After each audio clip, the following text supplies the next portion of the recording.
Hi, everyone. I am going to be recording the introduction to lab number 7 and going through the PowerPoint that's posted onto 2U. So this will just save some time on Monday because the graded portion of the lab is going to be a group presentation. It's just a quick presentation, 1 to 2 slides about a topic that is posted on Google Drive. So today I'll be talking about soap, which has a lot to do with lipid chemistry because one of the components in soap are lipids, which you're talking about in lecture right now. So right here on the title slide, that's called a micelle, which you'll see later on in the slides, and that's the mechanism by which soap cleans. So lipids are what you're talking about in lecture are triacylglycerols, aka triglycerides is probably the more well-known name for them. They're esters of trialcohol glycerol. So glycerol has 3 alcohol groups on it, so trialcohol, and they're here. So those OH groups are those 3 alcohol groups on the glycerol molecule, which is there. And then there's lipids are also made up of long chain carboxylic acids, and those are called fatty acids. So the first component is the glycerol, and then you have the fatty acids here. So the fatty acids are carboxylic acids. So there's our carboxylic acid there. And then the other component to our fatty acid is this R group. So the R group represents our saturated or unsaturated hydrocarbon chains, and those are between 16 to 24 carbon lengths. So the difference between saturated and unsaturated, if you are not learning about this in nutrition, or if you just never really knew what saturated versus unsaturated meant, it just has to do with double bonds and whether or not they're present.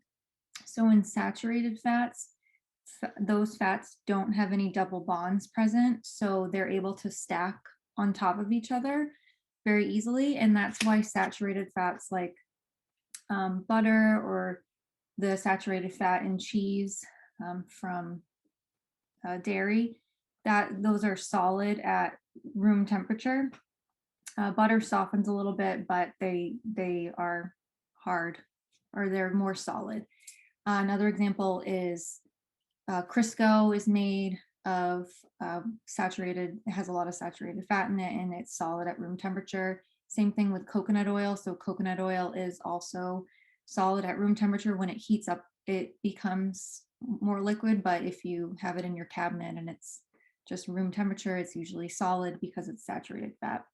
And then our unsaturated fats are like olive oil or avocado oil. Those have a lot of unsaturated fat in them, and they're liquid at room temperature. So they're liquid because they have the double bonds present, and those double bonds create kind of a kink in their structure. So if you imagine your hydrocarbon chain and it has a double bond, the double bond causes that kink to form. So when those kinks and those double bonds are present in your unsaturated fats, they're not able to stack on top of each other. And so they're more fluid or liquid at room temperature because they can't stack on top of each other. So here's just what happens when you combine the glycerol molecule and your 3 fatty acid chains. You form your triglyceride, and then the 3 water molecules are essentially a byproduct, or they result from that reaction that occurs. And so I highlighted actually where the H2O is coming from. So you're taking one of the hydrogens off of each of the glycerol alcohol groups, and then you're taking the hydroxyl group off of your carboxylic acid of your fatty acids, and that's where that H2O comes from. So there's our triacylglycerol, aka triglyceride.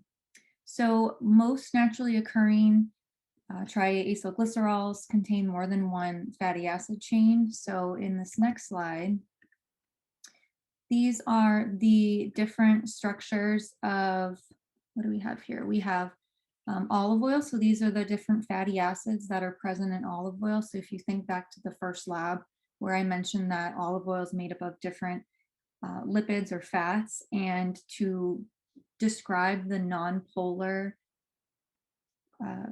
capabilities or the non-polar identity of olive oil and why it doesn't dissolve in water, it's because it contains all of these fatty acids with which contain a lot of hydrocarbons, so a lot of carbons, which make olive oil non-polar and not soluble in water. So the most common or the most prevalent fatty acid in olive oil is called oleic acid. So if you notice, there's a lot more hydrocarbons or carbons than there are polar groups, and that's what makes olive oil insoluble in water. It will not mix. There's too much of a non-polar nature in the fatty acids in olive oil. And then we have our coconut oil here. So you'll notice that the three most prevalent fatty acids in coconut oil do not have any double bonds. And so the saturated fat of coconut oil, if you don't have any double bonds, these can easily stack on top of each other. And that's why coconut oil is solid at room temperature. So we have caprylic acid, which has 8 carbons, capric acid, which has 10 carbons, and then lauric acid, which has 12 carbons in those carbon chains. So that's coconut oil. And then butter. So the most common, it's a little blurry, but the most common fatty acids in butter are oleic acid, um, myristic acid, palmitic acid. I think that says stearic acid. And then there's 18% are just other fatty acids like maybe like linoleic acid or um, linolenic acid, different fatty acids. I'm not sure what the other 18% are, but those are the fatty acids that are present in butter. So when we're talking about a biological fat or a fat that's found in nature, like in a food product, it's made up of all these it can be made up of all these different fatty acids. And it's not just going to be one fatty acid. So moving to soap and how soap relates to lipid chemistry. So soap goes through something called saponification to create soap using fats. So the way our ancestors did it a long, long, long time ago, they would boil fat from meat. So from animal products, they would use the fat from those and combine it with ashes that were in their fireplace, or they had a bonfire and the ashes were left over after the fire was out. So that process is called saponification, and they're taking ashes, which are basic, and they're combining it with a fat. So this is something called basic hydrolysis of an ester. So this basic means that they're using a base to promote hydrolysis or to cause hydrolysis, and they're hydrolyzing, or they're breaking apart an ester to make soap, to do saponification. So the ashes are very basic because ashes, after the fire goes out, they're usually still warm. So they contain a lot of potassium hydroxide, which is called potash. And so that basic chemical, the potassium hydroxide in the ashes, is the base that's being used in saponification. And then the fat or the oil from the animal meat is also part of the reaction, which you'll see in the next slide. So the glycerol component of soap is what is the water soluble part of soaps that we use. And then the carboxylic acids, those with the long hydrocarbon tails, are salts, which you'll also see on the next slide. And those are known as the soap. So we have glycerol, which is the one component of soap, and then we have the actual soaps, and they're also called fatty acid salts, which you'll see in the next slide or two.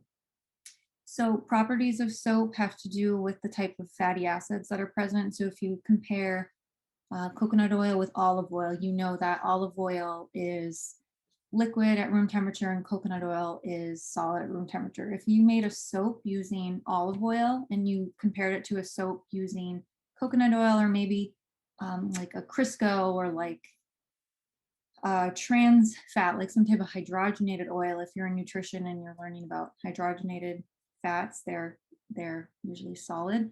So those two soaps, the olive oil and the coconut oil soap, would have different consistencies. So the coconut oil soap would be more soft, Crisco soap with all those saturated fats in it. That would be like a more dense soap, still soft, but a little bit more dense. And then your olive oil soap would be liquid because olive oil is liquid, and it would be probably similar consistency to like a castile soap. Um, that if you've ever used like Dr. Bronner's, that is it's pretty much like a viscous liquid. It would be similar to that type of soap. So the type of fatty acids you use when you're making soap determine the consistency of your soap product. So here is a representation of our ester hydrolysis reaction that takes place when you're making soap, aka saponification. So the most important structural features of soap molecules are the highly polar. One end is highly polar, which is hydrophilic, so it's water loving, it's attracted to water. And then the other end is your nonpolar tail, and it's hydrophobic and it repels water. It doesn't like water. So that'll make sense a little bit when you'll see how soap cleans, because you're cleaning things that are dirty, which is usually something nonpolar. So it'll make sense in a minute.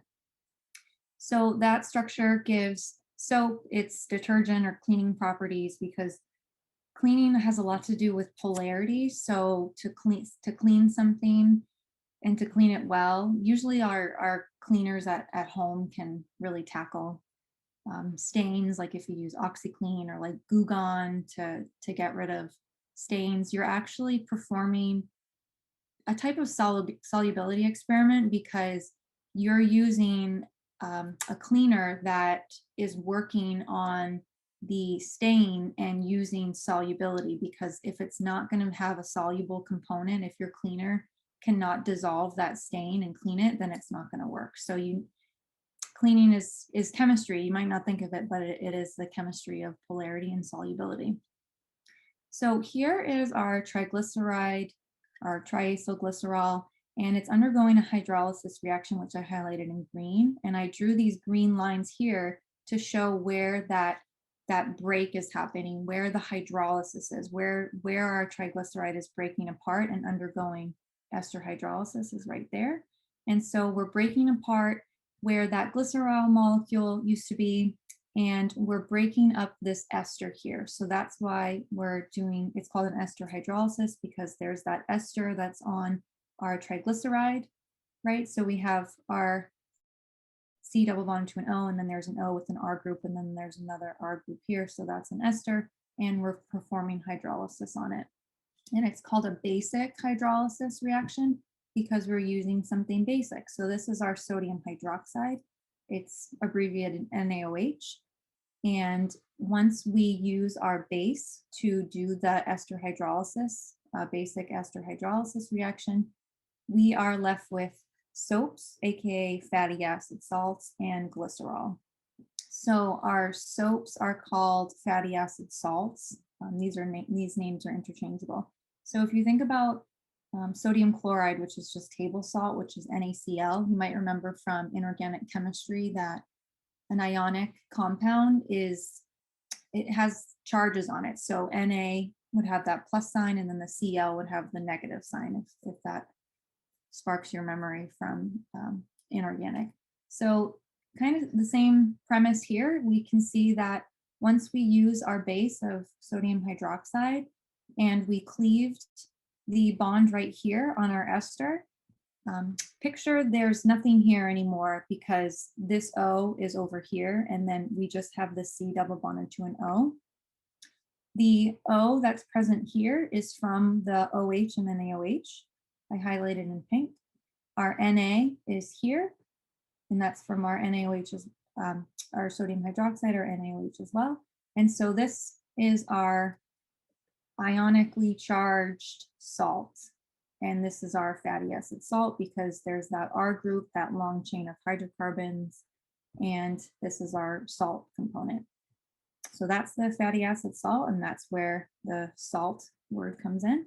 And then the other part of our soap product that forms using the basic hydrolysis reaction is glycerol. So once we cleaved this connection right here, we had this stranded oxygen. There was nothing on it anymore because we just broke it apart right here. So the hydrogens that form the glycerol molecule come from the H in our NaOH. So that's highlighted in purple. So that's where the H's come from, the O's come from, and the NA's come from using a base of sodium hydroxide. So if it doesn't make sense as I'm explaining it, just try to take a look at the colors. And if you're a visual learner, see where the colors are and if that helps make it click a little bit. So that is how we make soap from our triglyceride using a base. All right, and how soap cleans. So soap acts as an emulsifying agent. If you've never heard of an emulsifier, it's used to combine ingredients that normally don't mix. So it could be in a salad dressing that you use. There might be some type of a bottled salad dressing, so one that you would buy in the store, because salad dressings usually have um, oil and vinegar, or oil and something that's like water, ingredient that's not attracted to oil, and they actually separate from each other. So an emulsifier can be added. So when you shake up the salad dressing, it might um, bring them together, or you might find a food in your cabinet or in your kitchen that's a packaged food that has an emulsifying agent in it to help the ingredients bind together. So when you open up your, I don't know, like a yogurt or like pudding or something like that, there might be an emulsifier that, so you don't have to stir it around as much. There's no separation happening. Usually with yogurts, I don't know if there's usually emulsifiers in those, if it's more of like a natural product. So that's why you usually have to stir yogurt up, because there's a separation happening. I'm not a food chemist, so I can't think of any foods off the top of my head with emulsifiers in it, but essentially they just help ingredients mix that normally wouldn't mix. So the way soap is cleaning is acting as an emulsifying agent. It's helping water and dirt mix. So oil is attracted to dirt. So oils on our skin or on and when we're cooking, oils are what is like what we want to clean off and what we want to use soap on. So oil doesn't mix well with water. So the purpose of the soap is to suspend the dirt or the oil that you're trying to clean off a surface or clean off on of yourself. It's trying to suspend that oil, and then so you can wash it away. Because if you're just cleaning with water, you're going to be left with a film of oil. Like if you were out gardening and you have dirt on your hands, if you're just using water on your hands to clean, it's not going to clean very well. You need soap to attract that dirt and rinse it away. When you do your dishes, you need soap to get rid of that layer of oil or food particles on your dishes to be able to wash it away. Water is not going to work on its own. So the way it works is there's that carboxylate group, which is hydrophilic, so it's water loving, and it interacts. So it's the C double bonded to the O, interacts with water molecules, and then the hydrophobic part does not. So that long hydrophobic nonpolar chain does not like the water, but the polar hydrophilic carboxylate group does. So this is where the micelles form. So the micelle was on that first page. The hydrocarbon tails or chains are also called tails. And so they all attract to each other. So picture them like fingers. So these are all like the chains on those fatty acids, and they all are attracted to each other. So they come together like this.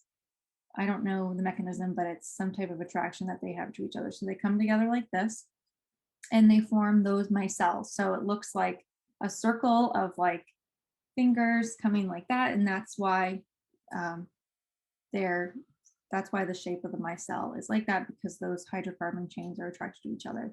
So when we have grease or oil or something nonpolar that's going to be insoluble in water, the soap and the oils will mix together, and those nonpolar hydrocarbon chains, which are nonpolar, and then the dirt and oil is also nonpolar, they're attracted to each other, and they break up the oil molecules so you can wash them away.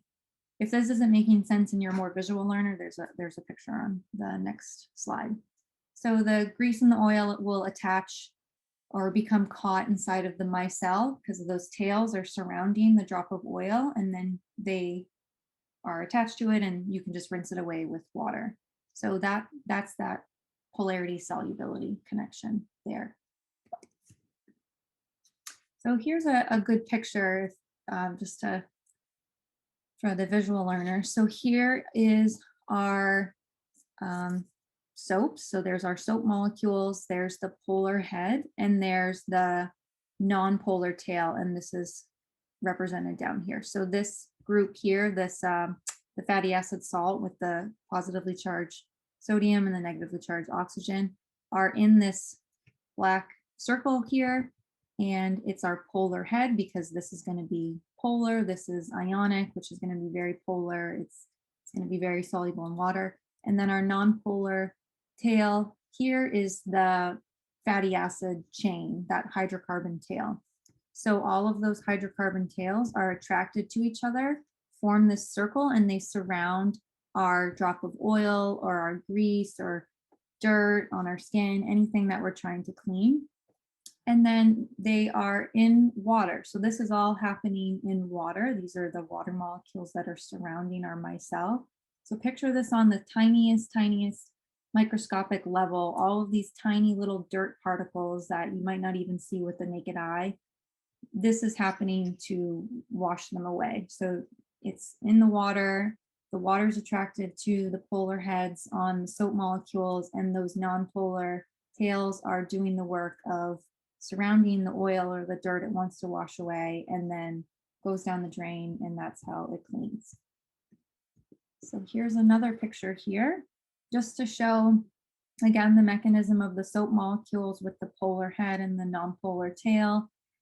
They're attaching to dirt, which is non-polar, surrounding the dirt. So they adhere to the dirt on the skin or on your, or grease or oil on your dishes. And then the polar groups, which are the ones that are soluble in water, help lift the dirt away after it's surrounded by those tails, and it's able to be rinsed away. So again, if it's not making sense as I'm explaining it, just take a minute to visualize and look at the different components of what's happening, and just know that it's like the soap is a magnet, and the non-polar tails are the magnet that are attracted to the non-polar dirt and help it to be rinsed away. So there's our soap and how it cleans. All right, so this is, oops, I can't even move it now. Oh, we don't want to do that. Here we go. Okay, so this is how we would make soap in a lab setting. I actually looked at some ingredients online about making soap without using all of the things that you would use in the lab, and there are methods of making soap at home without using things like ethanol. So in lab, if we were in a lab setting, we would use a base, so sodium hydroxide, which is also called lye. Maybe you've heard of that at some point in your life, like lye soap. It's what people were using to make soap for hundreds of years. So it's essentially just sodium hydroxide, which is a base. We would use distilled water. Then we would add ethanol to it. So the soap making that I saw online that people were doing in their homes, they did not use ethanol. They just used their lye water and heat, I think. And I actually don't even know if they use this step, but they did not use ethanol. So I'm not really sure why that is, or if the soap is different, or yeah, it's something interesting. Maybe you've made soap at home and you would know more about that, but making soap is different for everyone. I think there's different processes that people use. So anyway, you would use your sodium hydroxide, distilled water, you'd use ethanol, and then you'd add 5 milliliters of some type of fat. So olive oil, Crisco, coconut oil, avocado oil, like jojoba oil, things like that.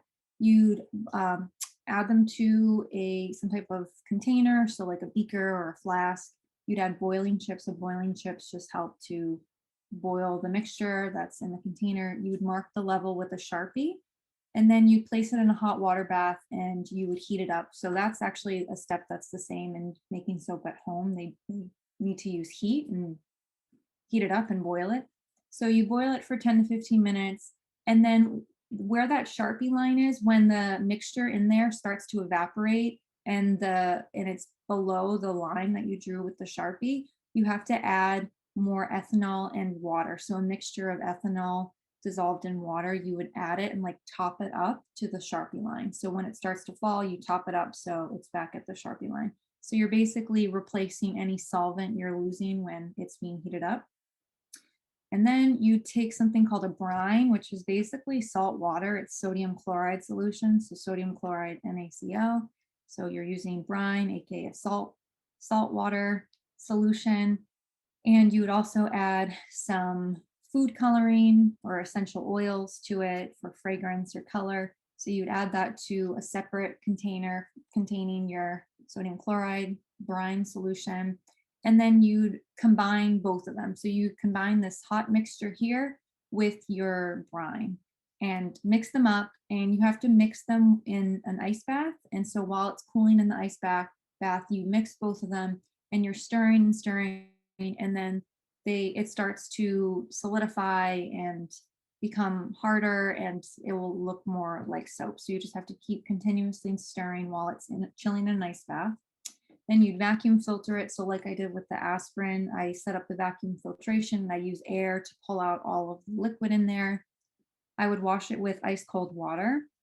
Same as with the aspirin, you want to wash it with ice cold water because you don't want to dissolve any of the soap, but you want to make sure that any of that remaining sodium hydroxide or ethanol is being taken out of your soap product. So you would dry it in the vacuum filtration system, discard the liquid that's been drained away, and then your soap product would be left in the funnel. So interestingly, the soap demonstrations that I was watching online where they just used a fat, fragrance, and then sodium hydroxide, they said that they didn't use ethanol. So all of the sodium hydroxide is used up, and that's why you can make soap at home and it's not going to harm you because sodium hydroxide is very caustic. It's a very strong base.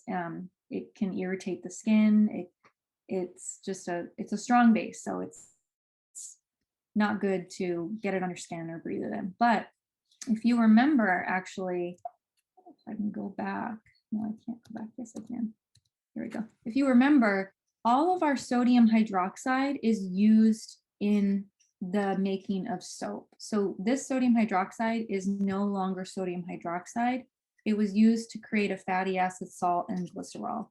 So in those demonstrations of the soap making at home, they weren't using ethanol, they were just using those few ingredients. And because all of the sodium hydroxide is used in the reaction and it's part of the fatty acid salt and the glycerol, homemade soap does not contain any of that that sodium hydroxide at the end. So the soap products that you would make at home or that we would make in lab are just soap and glycerin, if that makes sense. So it's pretty interesting. And I think you can buy sodium hydroxide for soap making online. I thought I saw, like when I Googled it, the shopping link or the shopping page on Google, I think I saw it there. So it's definitely possible to make your own soap at home and just heat it up, mix it together, and let it harden in a mold, and you have your own soap. So if you ever want to try, there's a lot of recipes online about how to do it. All right, so this is something I've noticed. I use this soap at home, different scents, but this one's the peppermint one. So this is just castile soap. So I always notice that they list all of the ingredients, which most soaps don't. So most soaps that you are buying require a base to be made. So they would require, excuse me, that sodium hydroxide.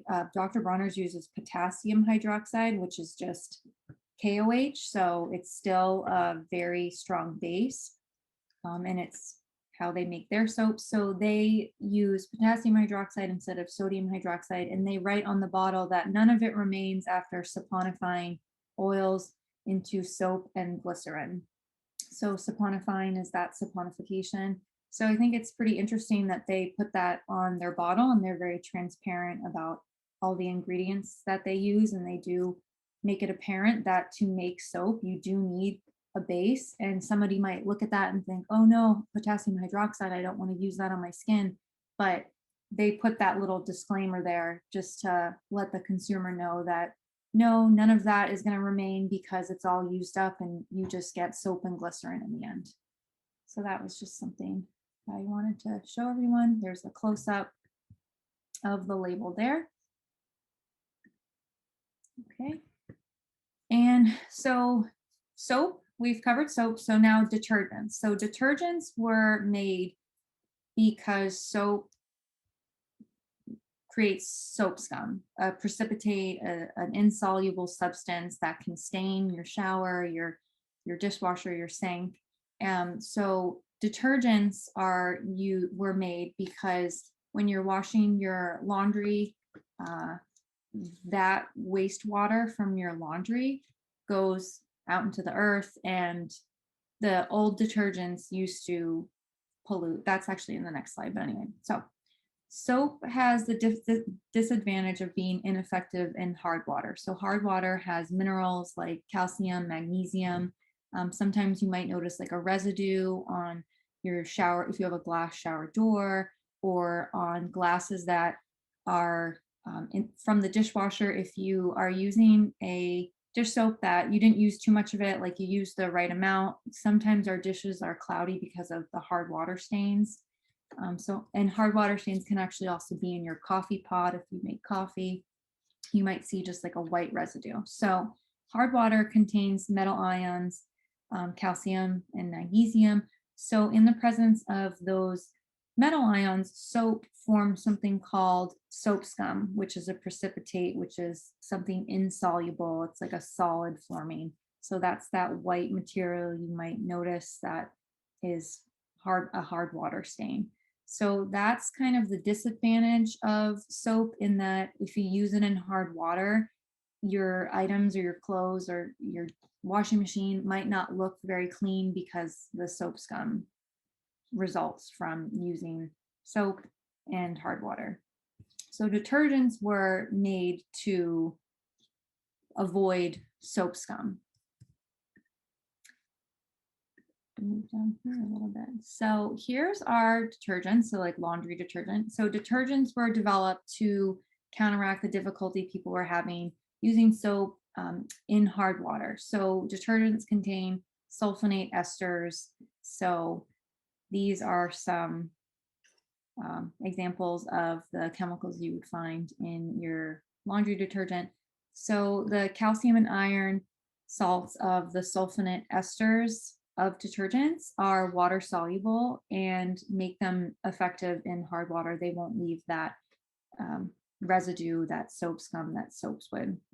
So the problem with these detergents that were made is that they were not biodegradable. They were, I'm assuming they were man-made, so they were probably made in a lab somewhere, and they weren't biodegradable. So they accumulated in rivers and streams. So once that wastewater leaves your house, it might end up in a treatment plant. It might end up, in a river or a lake somewhere. It depends on how your water is recycled where you live. But so most of the bacteria that are responsible for the breakdown of soaps and detergents out in the environment in wastewater can only degrade carbon chains, which are unbranched. So the problem with the highly branched alkyl benzene sulfonates of previous detergents, I don't think they're used anymore. This is in the past when detergents were first made.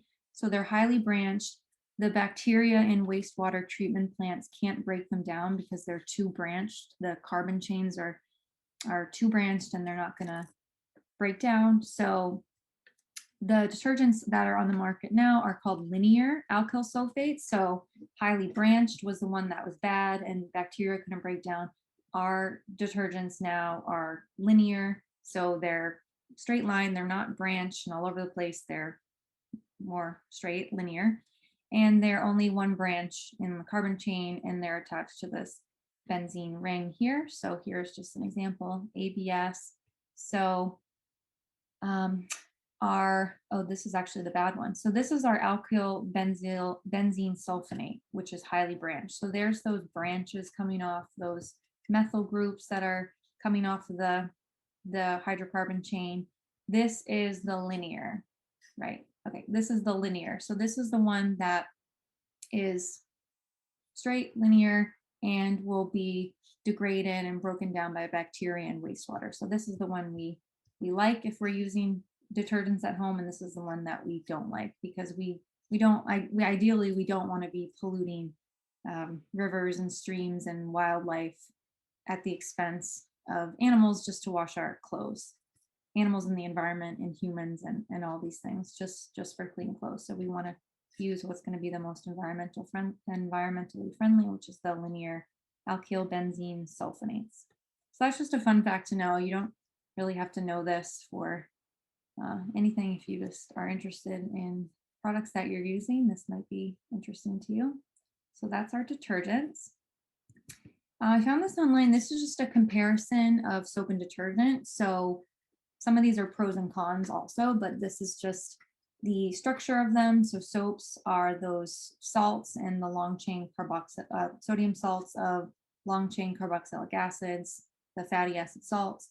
Detergents are long chain structures that have benzene in them and sulfonic acids, sulfur and hydrocarbons in them, the linear ones. Soaps can be obtained from plants and animals, fats and oils, but detergents are synthetic materials. They're usually made of hydrocarbons like petroleum or coal.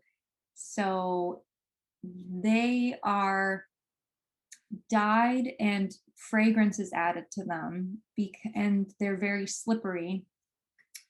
So that's the petroleum or the different synthetic oils in them. So if you take like Tide, for example, it has that strong smell and it's also blue and it's very slippery to the touch if you've ever gotten it on your hands. So that's all synthetic. And to ensure that, you know, the fragrance of your clothes isn't something not nice like petroleum or coal, they add the fragrances and different ingredients to laundry detergent. And that's also that can be one of the presentations you make if you are interested in soaps versus detergents and their environmental effects. Soaps, calcium and magnesium salts are insoluble in water. So when soap is in that hard water, it's not great because it forms soap scum, which never looks good. And then the detergents, when they come into contact with calcium and magnesium salts in hard water, they are soluble, so they don't form soap scum. So that's kind of a pro. If you live somewhere with hard water, soap would not form soap scum. I mean, detergent would not form soap scum, but soap would. And then this is the con. So soaps produce the soap scum in hard water, detergents do not.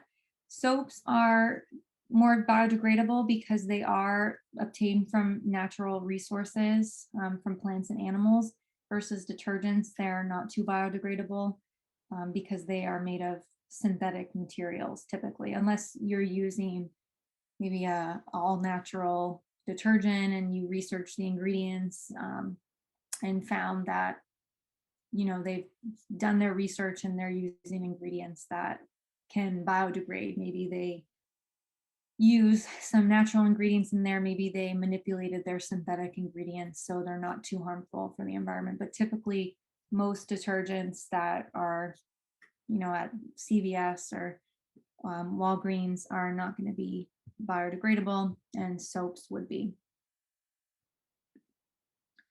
So this, I wanted to just talk about a different type of cleaning or cleansing, which is the facial cleansing, since I'm very interested in skincare, and I promise I'll talk more about food and nutrition and health and other labs, but I felt like this was a good thing to include in this lab. So there's different types of face washes and cleansers that you can use for your skin, and it really depends on your goals and your skin type, your what you're dealing with your skin. Do you have dry skin, oily skin? Do you have, I don't know, blemishes or rosacea or anything? So you want to target those those things with the products that you're using. So I just chose three that I'm familiar with or that I use currently or use currently or have used. So one of them is oil cleansing. So if you've ever heard of oil cleansing, sometimes it's called double cleansing when you follow up with a facial wash. Oil cleansers are good for removing makeup and sunscreen, which can be hard to get off with just regular face wash because they do contain a lot of chemicals that they might have a lot of non-polar components to them, a lot of non-polar ingredients that your regular face wash might not get rid of. So oil cleansers use oils to lift and clean away makeup and sunscreen, which can have non-polar components and ingredients that are hard to clean off of your skin. So it uses oil to remove dirt because oil is attracted to oil, like dissolves like. Um, and the oil absorbs oil. So they also can contain hydrating and soothing ingredients. So the thing to research if you're interested in using an oil cleanser to get rid of makeup or sunscreen or just to cleanse your skin is that some of those oils might not be good for your skin if you have oily skin or dry skin. So like a heavier oil like avocado oil would not be good if you had oily skin. It could actually cause you to break out. And then if you have dry skin, you could try something like jojoba. So a lighter oil for oily skin could, I think like grapeseed oil is one. I can't think of any off the top of my head, but avocado oil is a heavier oil. So you want to choose a lighter oil. And then if you have dry skin, you want to have something more hydrating, like jojoba is a good one. So if you do double cleanse, a lot of times the recommendation is to follow up with a face wash, especially if you are prone to breakouts, because you might not rinse away all of the oil cleanser. So you would wash with the oil cleanser, and then once you apply most oil cleansers, it turns into like this milky consistency. So it's a solid texture usually, or the ones that I've used. And then when you apply it with some water, it turns into like this milky consistency. So I usually feel like it doesn't all come off my skin. So I use a very gentle cleanser after to just make sure I get the rest of it off. So there's different YouTube videos out there if you're interested in oil cleansing for cleaning or clearing your face, getting rid of makeup and sunscreen. I think I heard about oil cleansers on, I think her YouTube is LA Beautyologist. Um, the Golden RX are like, that's like the title of her page. And I first heard about oil cleansing on her. I think it's called the LA Beautyologist. So if you're interested, there's definitely some videos out there. The second one is foaming cleansers. So those use ingredients that will produce a foam and a lather. So those can be a little bit more drying. So they lather to deeply cleanse and remove excess oils, but because of that foam and that lather, when it's applied to the face, it might strip away oils on your face that you don't want it to. So they can be drying, and then you might see foaming face cleansers with added ceramides to restore the skin barrier, or hyaluronic acid to help retain skin moisture. So the ceramides and hyaluronic acid can kind of counteract that drying effect from foaming face cleansers. And then the last one is a cleansing milk. So that's like a no foam, still has cleansing ingredients and properties in it, but it doesn't foam, so it might not be as drying. So that would probably be the better one if you have dry or sensitive skin, because that lather, it doesn't have that lather, so it's not stripping away too much off of your skin barrier. And it's also gentler. So those are some of the interesting face washes and the use of soap and ingredients that they use and their mechanisms. This is the one that I'm familiar with. This is the oil cleanser, an example of an oil cleanser. So it's called Green Clean by Pharmacy.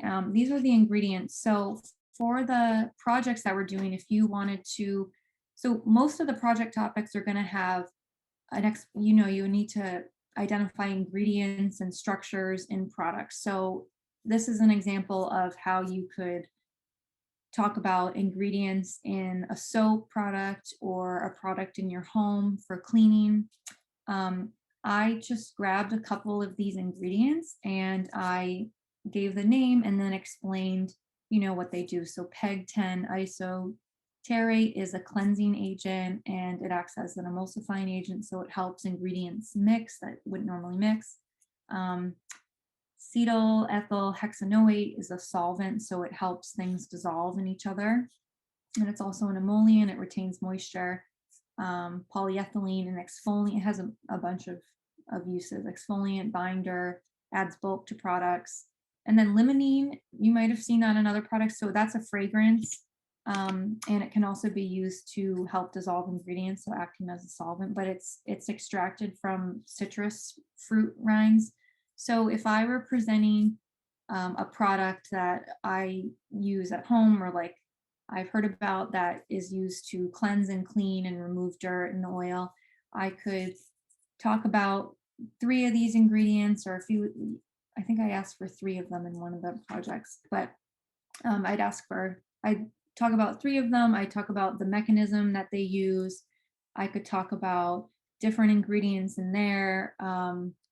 If the company has any science behind it, and then I would give the structure. So I would give the actual structure of PEG 10 isoterate and just maybe identify some of the functional groups on there or talk a little bit about the chemistry. Oh, here's a methyl group here, here's a double bond here.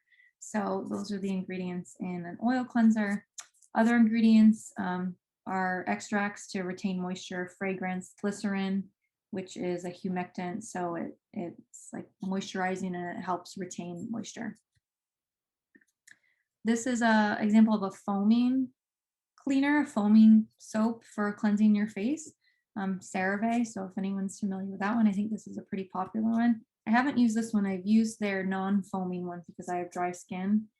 But it's a very low cost, popular product, and dermatologists like CeraVe. So these are the ingredients in this product, and then I just identified some of them. So can't pronounce coca midopropyl hydroxysultane is a cleansing agent, and that's where it's a foam booster. So it's what's causing this to be a foaming cleanser. Another chemical or ingredient is PEG 150 penta erythritol tetrasterate.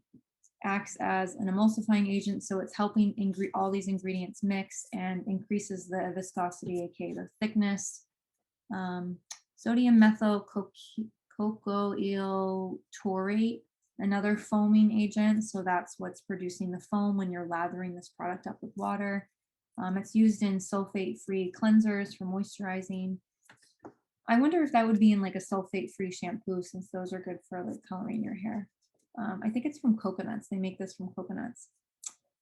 So these are some of those ingredients. So if I was presenting ingredients in a cleansing product, I could show the structure of all of these and then describe them. I could even talk about, are they good for your body? Are they detrimental? Have there been studies that say that any of these ingredients are bad for you, can lead to any health issues? So these are all things to think about with your presentation. Last one I want to talk about is like a cleansing milk or a cleanser that doesn't foam. This one I'm also familiar with. I only buy it on sale because it's expensive, unfortunately. So if there's a sale, I usually try to get some.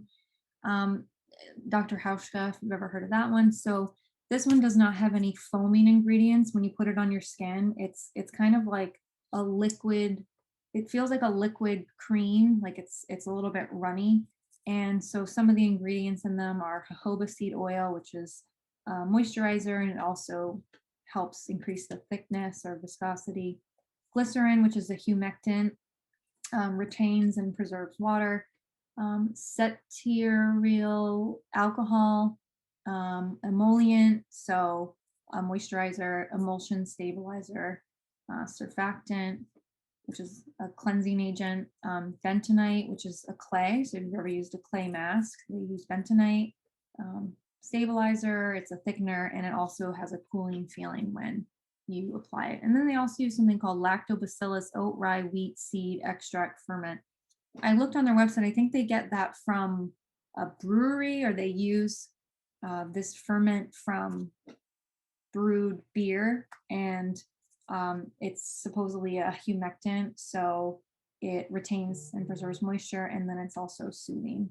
So if you have a gluten sensitivity, though, that wouldn't be this wouldn't be a good product to use because it does contain gluten. It actually also contains hydrolyzed wheat gluten there. So if you are sensitive to gluten, that's not a good product probably. So those are the three type of skincare cleansers that I thought were interesting, and the ingredients that are in them and those mechanisms, and what they do, and they're used for cleansing, or similar to soap. So soap is used for cleansing. These are used for your face for cleansing. All right, last thing I wanted to talk about was antibacterial versus regular soap.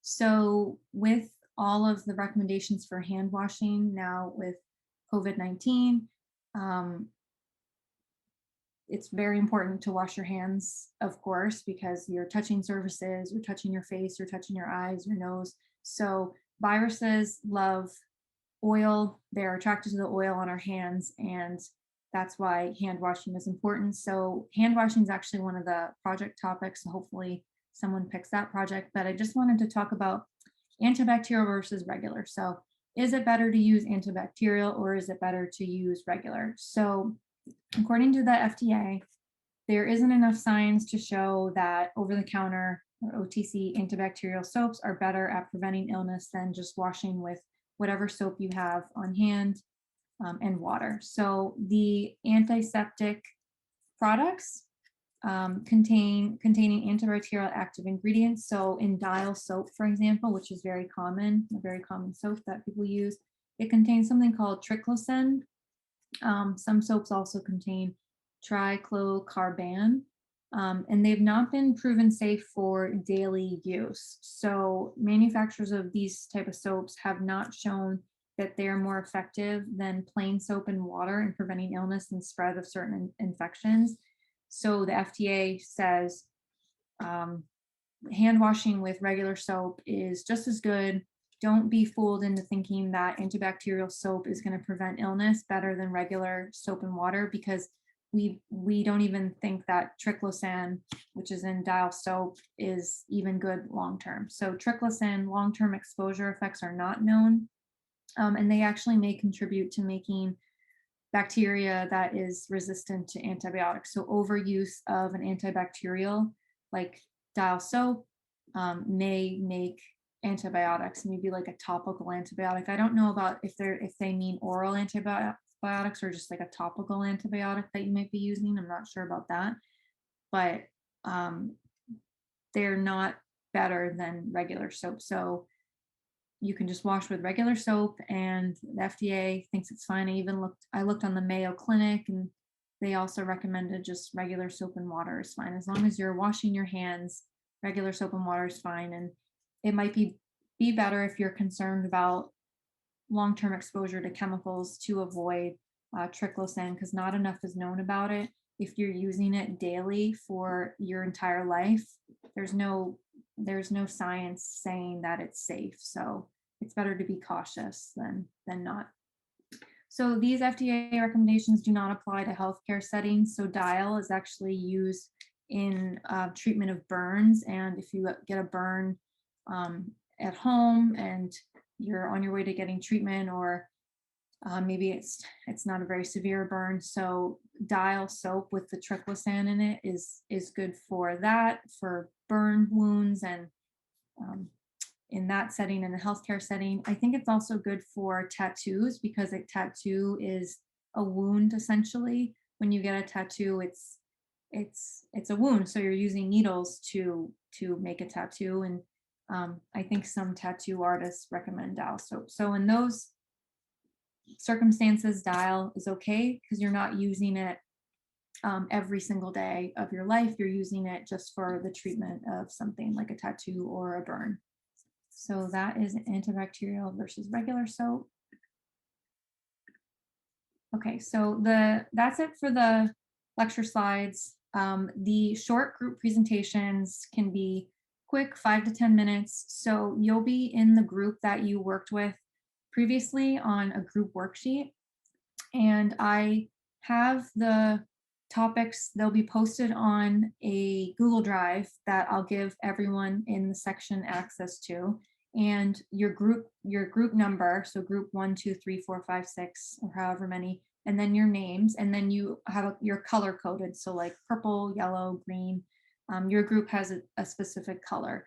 So you would look at the topic sheet in lab, and with your group you would decide which of those topics you want to present about. You would make 1 to 2 slides, so you can, if you can fit everything in one slide, that's fine. Or if you wanted to include more pictures, more images, if you're including structures, you might need 2 slides just so you can have adequate space for your structures and your explanations. So 2 slides may be necessary. It might be a little bit easier to use 2 slides if you're using pictures, because pictures are always good to include in a presentation for visual learners. And then presentations can be short, so like 5-10 minutes. I'm not going to time you, but we only have an hour and 50 minutes. So if we work on the projects for 45 minutes an hour, then if we have 5 groups, if we're doing 10 minutes per group, then we're maxed out. We did 50 minutes on top of that hour prep time. So we should have enough time for 10 minutes, but you can go down to 5 as long as you can show everything. So the grading's flexible. So this is just a fun activity where you can learn about a new topic, and then if you're not comfortable presenting, maybe your other group members, or there's one group member or 2 or 3 that are comfortable presenting to the class. But I'm really just interested in you working together and choosing a topic that you're interested in and doing a little bit of research in this small window of time. And there's no quiz this week, so once you're done with the presentation, you're all set for the lab, and hopefully that'll be a fun little activity. So I think that's all. Yep. So that's all of my slides. And I am posting all this onto you, and I'll give access to the topics that I came up with. And then if you decide you wanted to present on another topic that has to do with soap, cleaning, detergents, environmental impacts of soap and cleaning products, COVID and cleaning, surface bacteria and soaps, anything like that. If you can think of a project that I didn't list, you're welcome to do that as well. And there's a space that's for other, so you can put your name in the other space and pick your topic that way. All right, so thank you for watching. I'm sorry if this was a little long. Hopefully you turned up the the speed, so I was talking faster than I needed to. And I'll see you in Zoom, and we'll just start right on the group presentation. So it's really important that you understand what you'll be doing ahead of time. Okay, I'm going to stop sharing and end this. All right, bye, take care.